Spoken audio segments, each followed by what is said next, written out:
د ابو جهل لخر د بدر مقام ته راورسېدو او کم ځای کې چې چینه وه په هغې طرف ته هغې پړاو واچو په اوبو باندې هم قبضه وکړه د چیني او کم طرف ته چې کلک میدان او کلک خاوره وه هغې ځای ته خپل فوجونه واچول نبی علیه السلام وروستو راورسېده د بدر مقام ته نو چې راورسېدو نو د اوبو چې کومه چینه وه دغې ځای کې هغې باندې هم د قریشو قبضه وه او دغرنګې کم کلک میدان چې و په هغې باندې هم کافرو قبضه کړې وه نبی علیه الصلاة والسلام طرف ته اوبه هم نه وي او شګې وي ریګستان نو په شګو کې سړی منډه نه شي والی راتاویږي پکې شپې پکې خښېږي او د کافرو طرف چې کلک و په هغې کې خو منډه هم ښه والی کېدله صحابه کرامو نبی علیه الصلاة والسلام ته وفرمایل د الله پاک پیغمبره په اوبو باندې هم هغې قبضه کړې ده او دغرنګې کلک طرف چې دی هغه هم هغې قبضه کړی دی مونږ سره خو یو اوبه نشته او دویم طرف دا دی چې کوم د شګو میدان دی هغه راته پاتې شوی دی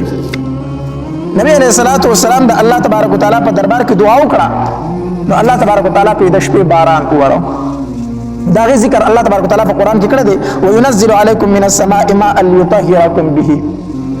الله تبارک وتعالی پرې باران وورو باران ښه سم باران وشو نو چې باران وشو نو صحابه کرامو ځان له اوبه هم جمع کړي ډنډونو منډونو کې پاکې اوبه ودرېدې هغې ته زر زر لوښي ډک کړو نو ځان له اوبه برابر کړي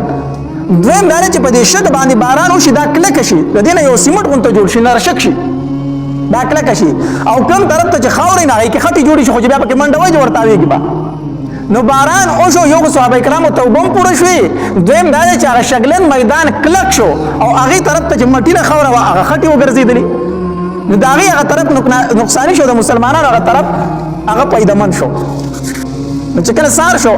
نو سعد بن معاذ رضی الله تعالی عنه رأی ورکړه په دې غونډګۍ باندې نبي علیه الصلاة والسلام ته یو سفر روغ کړو دی به په دې کې وي دی به جنګ له نه راځي او د ده په سیکورټۍ باندې بس صحابه کرام ولاړ وي نو دا رأی ډېرو صحابه کرامو ته خوښه شوله نو په هغې غونډکۍ باندې نبي علیه الصلاة والسلام له به سفر روغ کړو دا داسې ځای و چې په هغې به ودرېدو لاندې به د ټول میدان ښکارېدو نبی علیه الصلاة والسلام له هلته سفر جوړ شو او ابو بکر رضی الله تعالی عنہ سره مرګره دی سعد بن معاذ رضی الله تعالی عنہ فرمایي وی نبی علیہ الصلوۃ والسلام او ابو بکر رضی الله تعالی عنہ چې کله سفر وشو دواړه ورته دن شو او ما تور راوغسته ځای په دروازه ودرېدم او چې نبی علیہ السلام څنګه دن شو په مانځو ودرېدو دوه رکعاته نفل وکړو او الله تبارک وتعالى ته دعاګانې وکړې چې کله دعاګانې وکړې بیا راکوش شو ښکته د نبی علیہ الصلوۃ والسلام په دې مخ باندې داسې خوشحالي غونته وه صحابه کرام حیران شو چې دا خو د خوشحالۍ موقع نه ده دا خو د خوشحالۍ موقع نه ده او نبی علیه الصلاة والسلام په دې موقع باندې هم څه کېږي خاندي نبی علیه الصلاة والسلام سره صحابه کرام ملګري دي نبی علیه الصلاة والسلام داسې په میدان کې ګرځي یو ځای ته لاس نیسي وایي دا د پلانکي ځای دی دلته به پلانکي مردارېږي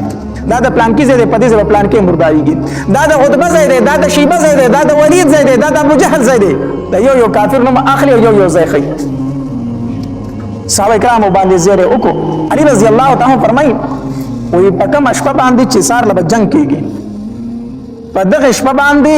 وی موږ تمامو صحابه کرامو خوب وکړو بس یو صحابي نه پاتې شوی چې هغه ویښ پاتې شو ټول اوده شو وی سیوا د نبي علیه الصلاة والسلام نه چې نبي علیه السلام خوب نه وکړی تمامه شپه الله تبارک وتعالی ته جړه فریاد کوم او الله نه دعاګانې غوښتلې چې سار شو نبي علیه الصلاة والسلام صفونه جوړول نو داسې صفونه جوړ کړو د نبی علیه الصلاة والسلام چې د غزا دپاره صفونه جوړول نو دې کې یو صحابي سواد رضی الله تعالی عنه د هغه د خېټه داسې لږه مخې ته راوتې وه صف کې لږ مخې ته ولاړو که نه د نبي علیه الصلاة والسلام هسې بطور خوش طبیعتۍ بطور مزاج بطور ټوکې دا تیر ورسره غشي ورسره په لاس کې و که نه د هغه یې په دې خېټه باندې داسې کړو د سواد دننه کې خېټه دننه کې د صف نه بار ته راوتې ده هسې خندنې ورسره کوه نو د هغه شی پرې داسې تېر کړو نو چې تېر کړو نو هغه ورته وایي د الله پاکه پیغمبره خوب دې کړمه پیغمبره خوب دې کړم د الله پاکه پیغمبره خېټه دې راله په غشي باندې خوب کړه نبي علیه الصلاة والسلام ورته وایي ښه د الله پاکه پیغمبره موږ په تا باندې ایمان راوړی دی ته زموږ د پیغمبر یې صحابه کرام حیران دي چې دا نبي علیه السلام ته څنګه خبرې کوي موږ په تا باندې ایمان راوړی ته زموږ پیغمبر یې تا راته وایي چې انصاف به کوئ نبي علیه السلام ورته فرمایي او بالکل ما وایي چې انصاف کوئ نو زما د خېټه زخمي کړه خوب دې کړم اوس انصاف دا دی چې زه ستا نه بدل واخلم ته راته وایي چې انصاف کوئ نو زه دې زخمي نه کړم خوب دې نه کړم نو اوس به ستا نه بدل نه اخلم نبی رسول الله صلی ورته وی سواد بدل واخله د سواد رضی الله تعالی عنہ فرمایي نه کنه د الله پاک پیغمبره بدل دې نشي اغوستو وی څنګه وی تا چې زما په خېټه باندې غش راکاګو زما په خېټه باندې کمیس نو صادر پینو زما په خېټه باندې کپڑا نه و ستا په خېټه باندې خو کپڑا ده نو زه څنګه بدل واخلم بیا خېټه ښکارا کا چې زه درنه بدل واخلم صحابه کرام حیران دي دا څنګه صحابي دي نبی رسول الله د خېټه مبارک نه داسې صادر لري کو به هم سواد بدل واخله سواد رضی الله عنه چې د نبی رسول الله خېټه مبارک څنګه اولید کنه او رامن ډیکلوان خط پوري او په جړا شو ورته او داسې د خېټه مبارک ول خپل کړه د الله پاک پیغمبره دا می ارمانو چې دې سره شونډې ولګم کې دې شي دا می تاسو سره اخري ملاقات دي جنگ شروع کېږي د الله پاک پیغمبر کې دې شي دا مې سره اخري ملاقات دي بدل مې درنه نه اغستو خدا مې خو خبره چې تمه د خېټه مبارک ښکار کې زه په شونډې ولګم بدل مې نه اغستو داسې عجیبه غونته واقعه بدای ځکه مخې لراله نبی رسول الله چې صفونه جوړ کړو د کافرو د طرف نه یو تنو عمر ابن وهب چې د ابو جهل ته وویل ویزه زما او د مسلمانانو د لښکر ګورم چې دا څو کسان دي د استصور شو د عمر ابن وهب او چې داسې غیر چاپیره چکر ولګو نظر واچو کنه واپس راغی نو بل یو کافر حکیم ابن حزام دا اوس به مسلمان شو خدای کوم کې کافرو د حکیم ابن حزام لراغه یاره ما خو د مسلمانانو نه غیر چاپیره چکر ولګو خو ډیر لک کسان دي دا 300 کسان ما تخکاری 300 کسان به اندازه تا او وسه سره شتون ناس له سره نشته نه خو پات داسې راغلي دي لک کسان دي میرا دینم له دوکر راغی دینم سره کوي اصلي نه دی راغستي ولک کسان د تش لاس مخې ته راغلي دي دوی موږ له دوکر راکې چې موږ په حمله وکړو شاته نور کسان ناس دي دوی مخې ته موږ ذکر راغلي چې موږ په حمله وکړو هغه باندې شاغړي واپاسي زه ګورم غیر چاپیره نورم سي کوم بیا استوخته چې استوخته داس غیر چاپیره د غرون نتاو شو راتاو شو لری پورې لار واپس راغی حکیم ابن حزام ته اندک 314 لستی برسو کو سره شته دینا ایسو کو سره نشته خو ما ته داس ښکاری کنه چې دوی د مدینه منورې نه مرګ راوستي دي دوی د مدینه منورې نه چې د 314 لس راغلي او تش لاس راغلي کنه دوی مرګ راغلي ځان وجني دوی خو مري خو چې دوی مري نو خامخا د ځان سره به یو کس زمونږ نه مړ کوي 300 کسان دي دوی خو مري زګ تش لاس راغلي زمونږ مخله او موږ سره توري دي نو دوی خو ځان وجني خو چې ځان وجني خامخا به زمونږ نه یو تن خامخا وجني د عمر ابن وهب ورته وی چې 300 کسان زمونږ نه مړ شي او دوی مړ شي دا هم زمونږ د قریش خلک دي زمونږ رور او نسب خلک دي نو چې دوی مړ شي او زمونږ نم دومره مړ کی دا غي نه پس به د ژوند بیا سمځای ابا سې ژوند بیا موږ په مکه کې تیر کو چې دوی مو وجنو زمونږ نم دور نور مړ شي هغه ژوند بیا سفر د حکیم ابن حزام ورته ورکړه دا خبره دې ټیک وکړه موږ دومره په خپل کې جنگ دی نو بیا موږ څه ژوند تیر کو په قافله د ابو سفیان چې زمونږ د تجارت قافله غتلې ده نن دغه څه شي جنگي کو دوی رااله دواړه او دوی دا خبره دغه ته وکړه د کفارو یو سردارو عتبه وویلو عتبه دغه 300 کسان راغلي دي او دوی به موږ وجنو خو دوی به زمونږ نه یو تن خامخا وجني نو څه شي دوی وجنو خپل خلک وجنو کنه نو چې دا جنگ ختم شي موږ واپس مکې ته راشو څنګه به عتبه ورته دا خبره ټیک ده جنگ څه شي لکو جنگ ولیکو دا عتبه چې دی د جنگ نه شاته کېدو دا عتبه او شیبه دارونه وو دوی د جنگ نه د شاته دوه وجنه کېدل د دوی غلام د عداس نو د عتبه غلام د نوم عداس بیا د آزاد کړو دا عداس چې د نصرانی وو د نبی علیہ الصلوۃ والسلام باندې ایمان راوړی وو او د نصرانیت نه توبګار شوی وو نو چې کله دا عتبه او شیبه راتله د مدینه منورې ته جنگ دا هغه په خپل قرآن خط نه پرې خدل تاسو مزه ولې نه ځتونی مونږ پسې مونږ د خپل نیولې چې مزه هغه د الله رسول د سره تاسو مقابله نشئ کولای خو ما ته پته چې هغه تاسو وجني ملګری خو نو په تاسو خپای مزه نه ورته ترشتام چې د الله پیغمبر دی او زه ترشتام د الله پیغمبر دی او دا جارم زکه چې په تاسو بس خایم خپای تاسو ته مرګ روان یې نو دوی دا خبره په ځل کې رااله چې را عادت سره چې الله پیغمبر د تاسو مرګ لازم دی د جنگ نه شاته کېدل او دویم دار چې د نبی رسول الله ترور عاتکه رضی الله تعالی عنها هغه خوب هم لیدلې وو پای کوم دې ته اشاره و چې دا کم خلک د مکې روان دي د مرګ لال روان دي نو دې د جنگ نه شاته کېدل نو دې عتبه ورته دا ډیره خبره ده زه زما چې دا خبره د ابو جهل سره وکم باندې په دې بل تنور ابو جهل ته وی عتبه وی چې جنگ نه واپس زو ابو جهل ورته وی عتبه خو ځکه دا خبره کوي کنه چې دا غزوه مسلمان د مسلمانانو په صف کې ولاړ دي نه خپل زوی بچ کی ځکه د جنگ شاته کیږي او په دې کې یو تن وروغتو د مسلمانانو د لاسه یو کافر ملشه په لار باندې دا کې کسرور وروغتو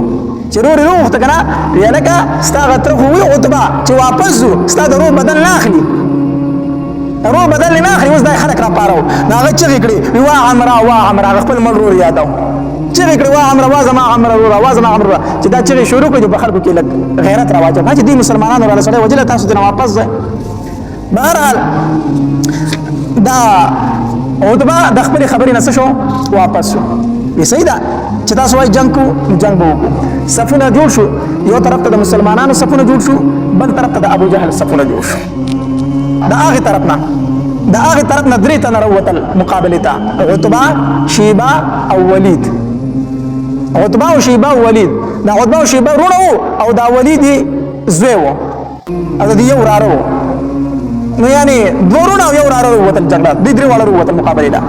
اواز یو کوي تاسو کې څوک راوځي نو د دې طرف لم درې کسان ورغلو عوف رضی الله تعالی معوذ رضی الله تعالی عنہ او عبد الله بن رواحه رضی الله تعالی عنہ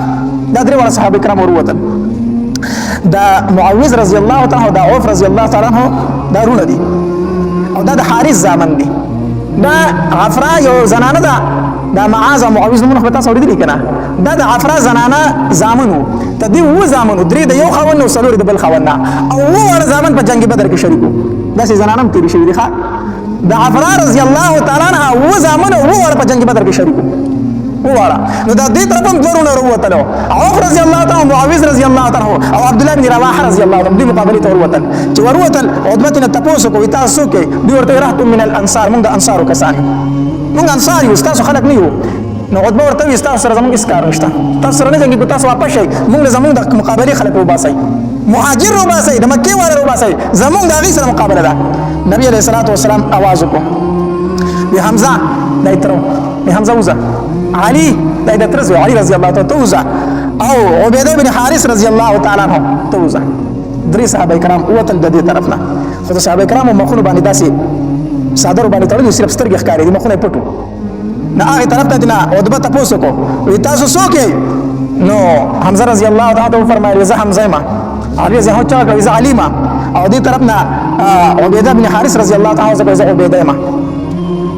نو عتبه ورته وی و زمونږ د مقابله خلک وروته ځکه دا د مکیو کنه و زمونږ د مقابله وروته بهرحال درې ور یو بل سره مقابله وکړه نو علي رضی الله تعالی عنہ حمزه رضی الله تعالی عنہ د عتبه په مقابله کې ورغه او علي رضی الله تعالی عنہ د ولید مقابله کې او د شیبه په مقابله کې عبیده رضی الله تعالی عنہ او عبیده بن حارث رضی الله تعالی عنہ دوی مقابله وکړه نو حضرت علي رضی الله تعالی حمزه رضی الله تعالی د خپل لومبي گزار سره دوه کافر مردار کو خو عبیده رضی الله تعالی هو چې کنه په دې باندې خپل مقابل گزارو کوندل خپل والا چې خپل ولا دې راتاو شو نو علي رضی الله تعالی حمزه رضی الله عنه مدد دور سره بل کافر مردار کو او عبیده رضی الله تعالی راوړو د نبی رسول الله خواته کې خودو چې کله د نبی رسول الله خواته کې خودو نبی رسول الله صلی الله علیه وسلم ته فرمایي الله پاک پیغمبر زه شهید یم نبی علیہ الصلوۃ والسلام ورته فرمایي او عبیده ته شهیدی نو په دغه ټیم کې دی وی کاش چې ابو طالب ژوند دی چې ما ورته نن خودلې ابو طالب به اشعار ویلو وی نبی علیہ السلام به موږ تر هغه پورې ورنکو کافر ته تر څو چې موږ خپل بیبيانې کونډې کړې نه وی کاش چې نن ابو طالب ژوند دی چې ما ورته ویلې چې موږ خپل بیبيانې کونډو خو نبی علیہ السلام دشمن نه ورکو کاش چې دا شعر مې وته نن ویلې چې ستاسو د شعر مزداق موږ چې سرونه په نبی علیہ السلام باندې شیندو بهرحال تدینه بار جنگ شروع شو نبی علیہ السلام راغی او کم سفر چې راخړو صحابه کرامو بلا هغه ته ورننه وته او ابو بکر رضی الله تعالی عنہ سره ورننه وته او په دروازه باندې سعد بن معاذ رضی الله تعالی عنہ تر نیول ولاړ دی نبی علیہ الصلوۃ والسلام کله په سجده باندې پریوزي کنه الله ته جاړي نو کله سر اوچت کله لاسونه اوچت کله الله ته جاړي نو حدیث مبارک کې راځي وي نبی رسول الله داسې لاسونه نیولي والله ته لاسونه اوچت کړي د جنگ شروع دی نو د الله په دربار کې دعا کوي وی الله په مکه کې موږ ډېر کوشش وکړو الله په مدینه کې موږ ډېر کوشش وکړو صرف دغه 314 رسمي الله تیار کړو هغه په خپل خیال به په سر باندې سر تور او اصله هم نه لري الله دغه 314 رسمي الله راوستي دي الله کو ستا خوخه چې د نن بعد ستانو نه غستل کې د دوی د مملکه الله کو ستا خوخه چې په مقدس مکه ستا عبادت ورشي نه دغه 314 رسول الله مملکه الله خو کو ستا نوم په مقدس مکه یادی کنه الله د دې حفاظت وکړه لاس یې چت کړو داسې جاړي ابو بکر رضی الله تعالی عنہ د شان راغی د ډیر عاجزۍ د نبی اسلام د صدر دسي خو د اوږه ښکار شوی چې ښکاره شو ابوبکر رضی الله تعالی عنہ راغی دا صادری راوغسته د نبی رسول الله په اوږه واچو او د شاغ علی دې ستلاسونه تاسو لچې ورته کړې د الله پاک پیغمبر بس کا نور بچاړه بس کا نور مجاړه الله ستا आवाज ووریدو الله ستا आवाज ووریدو الله به دې صحابه حفاظت کوي د الله پاک پیغمبر بس کا علی رضی الله تعالی عنہ فرمایي وی جنگ شروع دی او زه په ټیم په ټیم د نبی رسول الله والسلام تماشې راتلم وی په دې جنگ په دوران کې یو ځل میزان غلی غونډه کې راوستو چې راوستو نبی رسول الله والسلام خو راغله کنه نبی رسول الله والسلام په سجده باندې پروت دی نبی رسول الله په سجده پروت دی الله ته جاړي وی زه لاړم بیا لاړم دلته وی بیا چې غزا وکړه داسې ستړی شوم بیا لاړم د نبی رسول الله والسلام تماشې له وی چې بیا مې نبی رسول الله والسلام سکو بیا نبی رسول الله په سجده پروت دی وی چې په دریم ځل باندې کافر خو مردار کړو چې کوم قیدیان او قیدیان په غزا ختم شوله وی رالم چې نبی رسول الله بیا په سجده پروت دی ما ته د الله پاک پیغمبره مبارک شه مون غزا وګټله مسلمانانو فتح ومنتلا نبی علیہ السلام سر مبارک روچت کو رسید دینا چې کله غزا ختم شو نبی علیہ الصلوۃ والسلام فرمایل چې د ابو جهل خبر را لواله نو صحابه کرام روان شو نو عبد الله بن مسعود رضی الله تعالی عنہ اورید چې د پروت خو صاحب پکشته دی صرف زخمی دی نو حدیث مبارک راځي او د عبد الله بن مسعود رضی الله عنه په دې سینه کې ناستو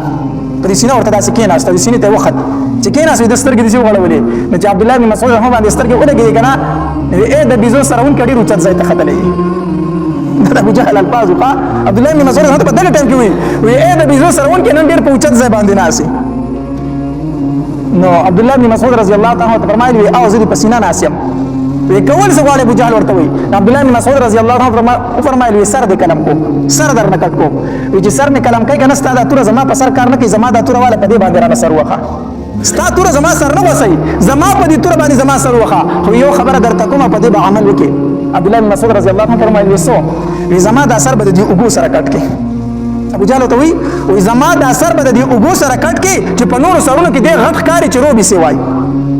چې دې غټ کاری چې روبي سی وای او خپل مرګري ته دې وایا چې تاسو ورته پیغمبر وایي وی هغه ته وایا چې نن مې درنه څومره نفرت ته دومره مې درنه مخ کې نه بس عبد الله بن مسعود رضی الله تعالی عنہ چې تر اوچا تکړه سری تیو او سری نبی رسول الله صلی الله علیه وسلم الله پاک پیغمبر د بدبخت د ابو جهل سر داده نبی رسول الله صلی الله علیه وسلم ورته قتل کنا